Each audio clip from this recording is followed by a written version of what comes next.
Did you know that I co-created an app once? I did. And it was with our guest. Dr. Givona Sandiford is on the podcast. She is just a dynamo in the field. We were just talking and I was like, how long have I known you? Like 8 years. We just have worked on some projects together. She's very, very forward thinking. And today we're going to be talking about kind of this integration of technology and the field of speech language pathology. So if you're somebody that has not even signed up for ChatGPT yet, that's great. Listen on in. If you're a small business owner and you want to know how you can use tech to increase your operations and streamline things, this is a great show for you. Dr. Givona Sandiford is a licensed and nationally certified speech language pathologist, and she has been in the field for 2 decades, really advancing the field. She's very, very innovative. She started her own company, Melospeech, during the COVID-19 pandemic. It's really fun to just see her growth in this company and all the really cool things that she's doing in the field. I'm always like very suspect when somebody calls themselves a thought leader, which she does not, but I'm telling you that she is an absolute thought leader in the field. She's always innovative. She's always coming up with things to make our jobs more streamlined. And what I thought was fascinating is she actually has some background in HR, which has helped her grow her company in a very thoughtful way. And she's also a certified Scrum Master, which I'm not going to get into that. We talk about this in the podcast, but I actually knew what that was. And she has developed technology called the SLP Spot, a tool designed to streamline services for SLP professionals, with the first 5,000 receiving free access through a crowd-funded initiative. Well, let me tell you, I signed up already. I'm going to put her website in the show notes. This is a really awesome podcast with a friend and colleague, Dr. Givona Sandiford. I'm Rose Griffin, a speech therapist, board-certified behavior analyst, and founder of ABA Speech. It wasn't all that long ago that I felt overwhelmed by providing therapy for my autistic students and any students who were not yet speaking. Fast forward through many doubts, tears, research, and courses, and you will see the framework that I use today and share with over 60,000 readers weekly. One that will help you support your students and feel more confident in the process. I created the ABA Speech podcast to give you simple, step-by-step strategies to help you reach all of your students wherever they are on their communication journeys. If you're a speech therapist, BCBA, RBT student, or parent who's looking to help all students develop a way to communicate with the world, you are in the right place, friend. Let's get started. Welcome to the podcast. We have a great guest for you today. We go way back. We were just reminiscing before I pressed record. Welcome to the show, Dr. Givona Sandiford. Thank you so much for being here. Thanks for having me, Rose.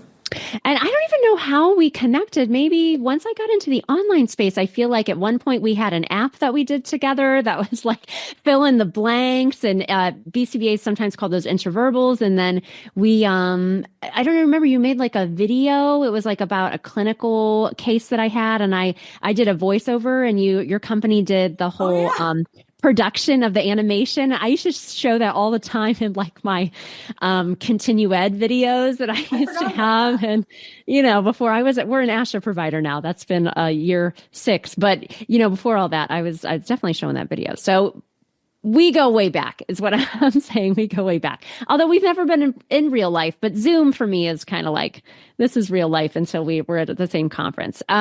So for those of us that are new to who you are, can you just tell us a little bit about how you got started and how you knew you wanted to be a speech language pathologist and then go on for a PhD? That's a lot. Yes. So again, my name is Givona. Everyone calls me Dr. S. I knew I wanted to be a speech language pathologist when I was a preteen, around age 13. I was babysitting for a little guy with a speech impediment, and I was working with him, and he couldn't say his Z sound. I believe he was stopping, and so we were like, bzzz. all day Yeah. long. And I found out, hey, this is kind of fun. Let me look into it. So I went and interviewed, she's passed away now because I am super old. I've been an SLP for 20 years. But Yeah, same. Dr. Jean Lowry, she was wonderful at Loma University. I went and interviewed her when I was a teenager and asked her everything I needed to do to follow the path. She basically wrote out the path to be an SLP for me, and I followed it. And so I've been an SLP for 20 years, worked in every area of the field pretty much, and now I own my own practice. Wow, that's amazing. I've been an SLP since 2003. Yeah, probably about the same Right the time time. frame. Yeah. Okay, wow, that's cool. Yeah, and it's been neat to know you. Just kind of like another thing. I feel like you're always in the ASHA leader. I love the ASHA leader. Like I get a lot of podcasts for that, but I always see your picture in there for it because you're always doing something that's like so neat and like noteworthy. Okay, there's this whole section in the ASHA leader. I actually with BCBA's had that same type of publication. It's neat to see like what people are up to, but I feel like you're always kind of forward thinking and, using technology, which we're going to talk about a bit, but tell us a little bit about your business. Is it Melospeech? Am I saying that correctly? Yes, Melospeech. Okay. Perfect. Yeah. Tell me about it. Like, when did you start it and what do you guys do there? Yes. So I founded Melospeech in 2021 during the COVID-19 pandemic. I had a plan to just work for myself and just be me, myself, and I. And I just had my son. And so I thought, okay, I'll work a few hours a week and I'll stay home with my little boy. It's the pandemic anyway. And I had way more referrals than I could actually take by myself. And, we just can't turn those little ones away. They need the help. They can't find anybody, especially during that time. So I just kept hiring more and more people. And at that time, I'd also had a SHRM certification. So that's a Society for Human Resources Professionals. And so I had a lot of experience with human resources. So that made it a lot easier to hire and bring people on with that background. And then during that process, there's a lot of back end to running a business. If you all run businesses, there's like, you're seeing your clients, but you can't answer the phones. You can't do the referrals. And so I was an app developer before. As Rose said, we had an app together. Yeah. Way back when. Way back. Cool app. Forward thinking at the time, right, Rose? Yes, of course. At the time. Yes. But for Melospeech, what I ended up doing is developing a lot of our own tech. For the back end and just automating a lot of our processes, which allowed us to be able to pay our team more because we weren't spending as much on those back end processes. And so as our team knows, we're always like, there's a new tech tool coming out and we're piloting it with 5 people. And so that's kind of the whole Melospeech way. So now we have released 2 of our software as a service. The first one is the CMSP B5, which launched today. Oh, wow. When you're hearing this, it'll have launched for a little bit. And then also the SLP Spot is in demo right now. And so we're super excited about those. Those are both tools that we've been using in Melospeech for about 6 months. So the team is very familiar with them. And we thought, you know what? Let's release them to other SLPs and see if we can also make them make more money because we do a lot of work and we're not reimbursed appropriately. Probably the same in BCBA, right? Yeah. Right. Now that insurance coverage. Yeah. I mean, that's really been, it's not enough for what we do. Right. So if we can make what we do faster, then we will be making more because we're spending less time. And so that's the goal. Yeah. Oh, interesting. So at Melospeech, do you provide, I did not know you had this human resources background. I feel like I need a coaching call after we press stop. But so at Melospeech, do you have a brick and mortar clinic? Or are you providing teletherapy or a mix of both? You going into schools? What do you guys do? So we're a tech-enabled mobile speech therapy practice. We cover multiple regions. So what we do is we go into the homes, we go into the communities, and we go into the schools or daycares. We also do tribal governments. We'll go to the tribal government agencies, their tribes, and see kids up over there on the tribes. I'm always stumbling over it because I'm like, wait, do we say tribe now? We don't say native anymore. Yeah. So indigenous peoples. Oh, sure. So, and so it's been really great because if you don't have to pay for a brick and mortar, that's a significant fee that you're cutting out. And so we cover more than one state now. And so it's been really scalable doing it this way. That's interesting because I'm licensed so I'm sitting here in Ohio, but I'm licensed in Washington State, and I have been for 4 years. There's a neat insurance program in that state where the kids get 12 12 weeks of ABA and 12 weeks of speech therapy, but it's hard for ABA clinics to provide that service because it's all based on referral. So they might have one kid that's a half hour a week, or they might have 5 kids, and it just ebbs and flows on this 12-week kind of cycle. Yeah.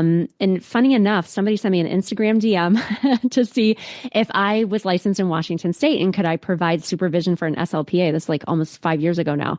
And now we serve and support like 6 or 7 clinics with teletherapy services. So it's been interesting though, because things have really started to pick up, and I'm like, oh dear, I need to kind of tighten up our operations from the back end standpoint, because there's so much, right, that goes into it. Okay, interesting. So you kind of mentioned how you're using technology to streamline your business, but what are some other ways that you are using technology? So do you have a background in tech? Because I know we did that app together, but is this something that's a focus for you? Because you've always kind of seemed forward thinking in how to utilize technology to streamline things. Yes. So I am actually a certified Scrum Master, which is an agile framework for tech development. So I do have a background in tech. The cool thing about tech, especially now, is you don't even have to know how to write your own code. I mean, you can go to AI and say, please write the Python code for this, as long as you have enough of a knowledge base to do so. Right? So, yes, I do have a background in tech. And then your other question about how we are using technology for our speech operations. Our latest tool, the SLP Spot, is something that we've been using with Melospeech, and it automates our notes. So at the end of our sessions, what we generally do is we've always been doing this, right? We give a summary. Right. So our parents are part of our session. We use the family capacity building model because we work with very little ones. And as you all know, it works best when the family is also trained to do what we're doing, right? That's when we see astronomical progress. So at the end of each session, we'll say something like, hey, Mom and Dad, today was a great session. Sarah was able to say 5 new words. We'll list the words. This is what you're doing for the home program this week. So what we did is we developed a tool that we can talk into at the same time that we're talking to the parents, and it will create that note for us and automatically file it off to our office at the same time. So what that's done is it's cut out, we were paying for 10 minutes of note time on top of each session, and it was taking at least 10 minutes. So our team was going home and working on their notes at the end of the day, like we all do when they should have been with their family and relaxing and doing what they want to do, right? And a lot of clinics don't even pay for your note time, as you know. Right. But we do. But when we did that, it cut out all of that note time because at the same time that we were briefing the family on the home program and the session, our notes were being done at the same time. So we were using it for about 6 months before we released it as a tool. Yeah. SLP Spot, currently it's in demos. Like I've been demoing with people all week. Wow. Just getting all the glitches out, but it's going to be free. It's launching free to the first 5,000 SLPs. So, neat. We wanted to have it completely free just because we believe that every SLP deserves a little piece. You know, like our field is so hard. I saw that marketing. It's the same thing. I saw that marketing graphic. Okay, I'm going to be one of those 5,000. SLP deserves a little piece. It's true. Our field There's is so much. People are burning out. They're wanting to leave the field. We're overworked and underpaid. That if you want to, but it's the truth. It's the truth. Yes. Go cry in your car. Yes. It is hard work and it's not a lot of pay. So we need to be faster, and we can be faster with tech tools. Oh, I like that. Okay. I don't know exactly what a Scrum Master is, but I'm in a lot of business masterminds, and I know some people in my business masterminds. I've definitely heard the word Scrum Master. It's a big deal. And it's interesting. You said that. It's kind of hard too. Sorry. Yeah, I'm sure. Yes. No, I'm like, so I know I've heard the term. I feel so smart. I know that like I had my, my business guru, his name's Jay Klaus. I'm in one of these, masterminds and the whole thing. I know him. Okay, yeah, he has a podcast called Creator Science. Actually, the people from SLP Toolkit, they were actually on his first podcast, but you might have heard it. It's way back in the day when they started. But he said he used to be a web developer. Now he has this big business, and he said that he's been using ChatGPT to figure out a little code items. Like he'll put some code in there, or it'll allow him to help it. So there might actually be people listening to this podcast who are not even using ChatGPT yet, but I started using it. I went to a really cool conference last year called CEX. It's for content creators. and I create a lot of content in my business. And so it was really cool. But they talked about AI a lot. And I utilize it every single week. I still use a copywriter and I still have all my helpers and people. But boy, it's pretty amazing. If you haven't dipped a toe. Enhances what you already have, because Rose, you're already good at all of that stuff, right? Right. So you're putting in the things that you're good at, right? And now you've got a super brain helping you be even better. So it's not like a 2-year-old going in and typing gaga and then it's coming up with something amazing, right? You have to start with something already.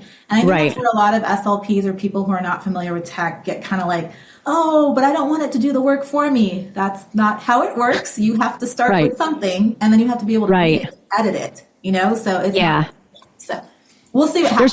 There's whole courses on like what prompts to give ChatGPT. It's like you can spend a day with ChatGPT just talking to it back and forth as an SLP, as an ABA, as somebody with background in communication. You will be a pro because you start to recognize patterns. Like now, if somebody's written something with ChatGPT, I'm like, that has a tone to it that feels very, so, are you talking about my recent Instagram post? Yeah, I did do a couple. I was like, I wonder how this will work. Take the word crucial out of every post. Don't use crucial because ChatGPT loves crucial. That's like, it's a dead giveaway. Crucial. But I'm just saying, like, everybody should do that. Spend a day. You'll get really good at prompts. But for us, what we do is we integrate OpenAI. Yeah. Pretty much everything. And we were using automation prior to ChatGPT being released for public use. When was it? Neat. Like 2020. When did they release that? Pretty recent. I don't know. 2022? I don't know. Probably. I feel like 2 years ago. We were writing our own algorithms, which made it like this. Now it's so much easier. We don't have to write the algorithm, right? Yeah. It's just amazing. Like we use something called Opus, which we put in our podcast video and then it pumps out these clips and we share that weekly and it puts all the captions on there for you. I mean, there's just everything. Like I know as a business owner, you probably have standard operating procedures where you're like, okay, this is how we do an intake or this is how we do this. There are AI generated technologies that will just watch you do it, screen record what you do on your computer, and then they generate the video and the actual step-by-step. Oh, for sure. It's amazing. It's amazing. Prompt, you can do pretty much anything. I would hope that SLP will do more of this. Our CMSP B5 was actually started because one of our local payment sources did not want to pay us for reevaluations. They wanted to pay for a session, but they wanted us to do a full evaluation, complete with findings, age equivalencies, percent delay, and a full report. And it had to have all this extra stuff in it. Like, so how are we supposed to do this without doing an evaluation? Oh, use your professional judgment. Pull it out of your mind. I'm like, so you mean make it up and risk my license that I worked so hard for? Right. Are you kidding me? So my team, we got together and we said, you know what? We're going to build our own tool. And so the CMSP B5, we just launched it today, but we've been using it with our team internally for months. Basically, it helps us screen a child birth to 5. We put in all of our observations. We can type in anything that we see. And then it just compares it to the norms. It's like ASHA norms, CDC norms, whatever, well-established norms. It's trained to do that. We put them into the tool. And it writes the report all in under 5 minutes. Report. Boom. So we're like, okay, you're going to pay us for an hour. We're going to take 5 minutes. How about that? I'm going to say that you're not paying us for the full hour now? Right. Right? Because you said, so that's how we've been reclaiming our time. And so we released this tool and it's free. There's a free version of it. Neat. And then the other version is under $1 per report because we wanted it to be affordable for SLPs, and early intervention professionals. As you know, with AI, you have to read everything. Yes. Every once in a while, it'll just randomly throw something like a curveball in there. You're like, where did that come from? Right. Oh, interesting. Okay, I'll have to look these up. Oh, that sounds really, really good. So what I'll give you a promo code for your listeners only. Okay, yeah. Send me the link. Yeah, send me the links and things. That would be great. I'm excited to see these. So what would be your advice for new business owners on using technology to streamline their operations? I know sometimes you feel like, it's like, do you wait till you have a problem and then you look for the tech to fix it? Or, you know how sometimes it's like shiny new object syndrome. It's like, well, I'm using this, but I heard about this thing. Like what do you recommend for somebody starting out on this journey? I think it depends on where you're starting, if you're a solo practitioner or if you have a team. If you have a team, it's very important that you pilot any new tool with a small group first, right? Yeah, So you're not right, launching something for your whole entire team because it was shiny and it was pretty, and then you're right. finding out, oh, this actually doesn't really work for my actual business model. So you try Yeah, it with a very small group of people first. right, I would not recommend making your own tools unless you happen to be techie or somebody right. who understands how to make tech. Yeah, There's usually always something already out there that can kind right. of fit your needs. You just have to search for it. Yeah. Okay. I love that. And I guess one of my last questions is, what advice do you have for anyone who's thinking of starting their own business? Because it seems like for you, I know you've done a lot of different work in the field, and then you started Melospeech in 2021. So, I mean, relatively a new business. Yeah, What's your advice for anyone who's has this little? Amy Porterfield used to always say, "Well, you're thinking that there's a little voice inside you." I don't know if you, Amy. We have different business gurus, but Amy Porterfield is this she's kind of a big deal in the online space, and I listened to a lot of business podcasts when I was driving. I had a 35-minute commute, and I had this idea for the Action Builder cards. That's how I started my entire business. I remember those cards. Are you Yeah, still selling them? I still am selling Oh them, my but gosh, I'm that's going to awesome. be, yeah, I'm in talks to kind of sunset that and sell that to one of my distributors. But it's like I don't, for me, it was really impactful to like listen to these podcasts and be like, I had to think about it in my head and like get this mindset of like, I'm so passionate about helping autistic learners. Like, I'm not sure about the tech and the this and the that, but I know that this passion is going to help me get started. Right. What advice do you have for anybody that might be having these thoughts, these entrepreneurial thoughts? I mean, aside from starting a speech pathology business, I always say, you either do what you know or do what you love. If you do what you know, you can't fail. If you do what you love, it's going to be fun when you have to work late into the night. If you do Yeah. something that you don't know and you don't love, be prepared to work very hard and to hate your life. Because this Right. is hard, right? But if it's Yeah. something you love, like say baking, you're going to Right. bake all day and all night. You're going to love that. If it's writing, you're going to write all day and all night. Right. You're going to do that. Or if it's something like SLP, ABA, all of that, you've been Hmm. doing it 20 years. Kind of Right. tough to fail at that because you know it. It's something you're Right. good at, So that's Yeah. all I tell people. Something you know or something you love. I love that. Simple to the point. Love it. Where can people find out more about you and your work? Do you guys have a website? Yes, so www.melospeech.com. Okay, wonderful. And I'll put that in the show notes and the information, I'm sure, about your other, the CMSB 5. I hope I said that right. And SLP spot. CMSP5. No, it's the Communication Milestones Screening Protocol Birth to 5. Super long. Okay. Yeah, it sounds really cool though. I'm excited to check all this out because that sounds really like just a smarter way to work. I'm always thinking to myself, how can I work smarter, right? Absolutely. And not I don't know harder. if there's time to say the 60-minute, Yeah. 60-second, not 60 minutes, Yeah. 60-second thing. Yeah. But people often, there's a certain type of person that feels like they need to work harder and they take value in working harder and doing 70-hour weeks when they could do the same thing in 1 hour. I Right. don't know what type of person that is, but I'd rather take the 69 hours and spend that with my family and the 1 hour Yes. working. Right. I hope that most SLPs will be that way. Yes. When I had my son, there was somebody that came in and said, "Oh, you did an epidural? I did one without." And I said, "Good for you. I'm happy that I didn't have as much pain as you, but if you feel good about having that pain, you should feel good about that." I think Right. working harder and longer is the same. Right. If you want to Yeah. work harder and longer and boast about it, I don't care. I Yeah. did less, and I'm Right. happy to say I did. Some people use that as a badge of honor. I actually did I was going to make a clapback video probably before this airs, but I did a talk recently for another company and somebody wrote the nastiest review I've ever got in my life. And my home office, I have a harp because I went to an Akron public grade school but there was a harp ensemble. And so my parents ended up, buying me a harp, and this lady just laid into me about, and this is a course like 6,000 people have watched, and it's, highly rated course. But she was like, I didn't understand the life of a speech therapist. I do work 2 days a week in my kids' school, my public school here in my hometown, and that I had expensive hobbies. And I just was like, gosh, you must be so mad to make that comment. Sounds like a jealous hater to me. It's like my parents bought me this harp. My dad used to carry it to my school, but I'll save that for the Instagram post. But yeah, sometimes people use that like, overworked, upset. As sometimes you're in a work environment that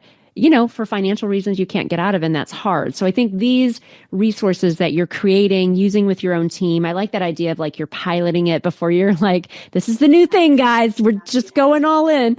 I'll hate you if you don't do that. Yes, but this is trying to make everybody's life a little easier. So thanks for that, because you said we all need a little piece, right? We do. We have to find a way to change the field of SLP so we're not working as hard and we're making more for the work that we're doing. And in doing that, we get more respect for what we're doing. Yeah, I love that. Awesome. Well, thank you so much for coming on the show. It was great to connect. Thanks, Rose. I appreciate you.